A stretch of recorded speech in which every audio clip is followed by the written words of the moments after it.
اعوذ باللہ من الشیطان الرجیم بسم اللہ الرحمن الرحیم ربی شرح لی صدری ویسر لی امری واحلل عقدۃ من لسانی یفقهوا قولی اللہم صلی علی محمد وعلی آلہ وبارک وسلم۔ السلام علیکم دوستو، میں محبوب الحسن اور آپ دیکھ رہے ہیں محبوب بھٹا آفیشیل۔ دوستو، ایک کسان تھا اور وہ بہت خوشحال تھا۔ اس کے پاس ایک گدھا تھا جو کہ اب بوڑھا ہو چکا تھا، تو اس نے اب اس گدھے سے کام لینا چھوڑ دیا اس کے بوڑھے ہونے کی وجہ سے، اور اس نے اپنے فصلوں کے اندر اور کھیتوں کے اندر چراگاہ کے اندر اسے کھلا چھوڑ دیا کہ اب یہ کھائے پیے موج کرے۔ لیکن ایک دن کیا ہوا کہ وہ گدھا اس کے کھیتوں میں ایک کنواں تھا، اس کنویں میں گر گیا، اور وہ کنواں انتہائی گہرا اور تنگ تھا، اور اس کنویں میں گرنے کی وجہ سے گدھا جو ہے اس کنویں سے باہر نہیں نکل پا رہا تھا، اس کے تنگ اور گہرے ہونے کی وجہ سے۔ تو اس نے چیخنا اور شور مچانا شروع کر دیا، تو پاس سے راستے سے گزرتے ہوئے ایک شخص نے اس گدھے کی آوازیں سنی، تو وہ اس کے پاس گیا، تو اس نے دیکھا یہ تو وہی گدھا ہے جو اس کسان کا ہے۔ تو وہ کسان کا وہ ہمسایہ تھا، تو دوڑا دوڑا وہ کسان کے پاس گیا اور اسے بتایا کہ تمہارا گدھا جو ہے وہ کنویں میں گر گیا ہے۔ تو کسان نے اپنے ہمسایوں سے درخواست کی کہ آپ لوگ میرے ساتھ چلیں تاکہ کنویں سے گدھے کو نکالنے میں آپ میری مدد کریں۔ تو وہ سارے لوگ پہنچے اور دیکھا کہ کنواں انتہائی گہرا اور تنگ تھا، اور گدھا جو ہے وہ اس کے اندر پھنسا ہوا تھا، اس کا نکلنا اس میں بہت مشکل تھا۔ کافی تگ و دو کرنے کے بعد ان کو کامیابی حاصل نہیں ہوئی۔ آخرکار کسان نے مایوس ہو کر جو ہے وہ اپنے گدھے کو وہیں پر زندہ مرنے کے لیے چھوڑ دیا، اپنا دل اور اپنی ہمت چھوڑ دی۔ لیکن پھر بھی اس نے کہا کہ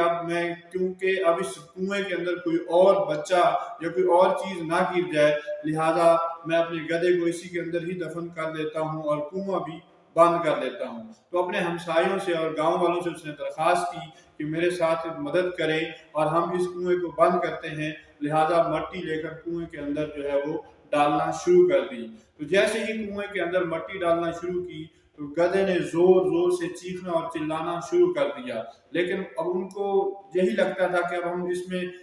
اس کو نکال تو سکتے نہیں ہیں، اب کیا کر سکتے ہیں، مجبوری ہے، اب اس کو زندہ ہی اس کے اندر دفنانا پڑے گا۔ لیکن جیسے جیسے مٹی ڈالتے رہے اور تھوڑی دیر تک گدھے کی آوازیں آنا بند ہو گئی، خاموش ہو گیا۔ تو اس پر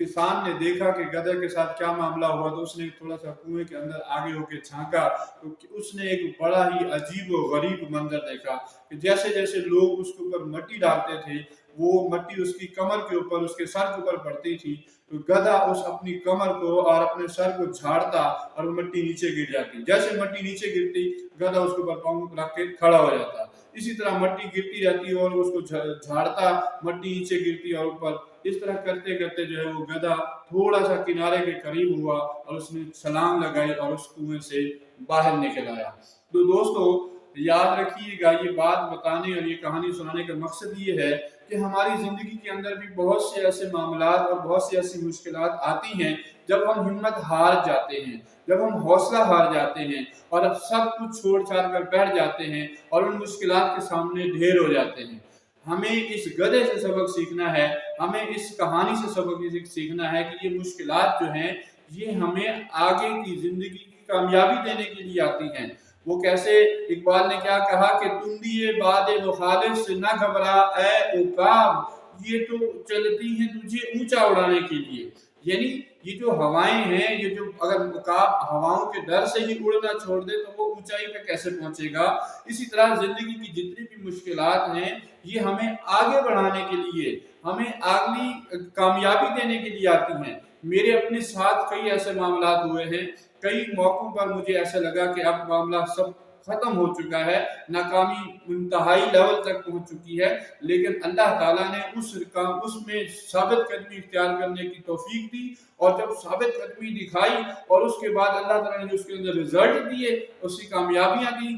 اب دل کرتا ہے کہ یا اللہ تیرا شکر ہے کہ یہ مشکلات اگر نہ آتی تو میں آج اس مقام پہ نہ ہوتا۔ یقین جانیے گا دوستو، آپ کی زندگی کا جتنی بھی مشکلات آتی ہیں وہ مشکلات دراصل آپ کو آگے اور بلندیوں پر لے جانے کے لیے آتی ہیں۔ صرف آپ نے کرنا کیا ہوتا ہے، حوصلے اور صبر سے کام لینا ہوتا ہے، ہمت سے کام لینا ہوتا ہے۔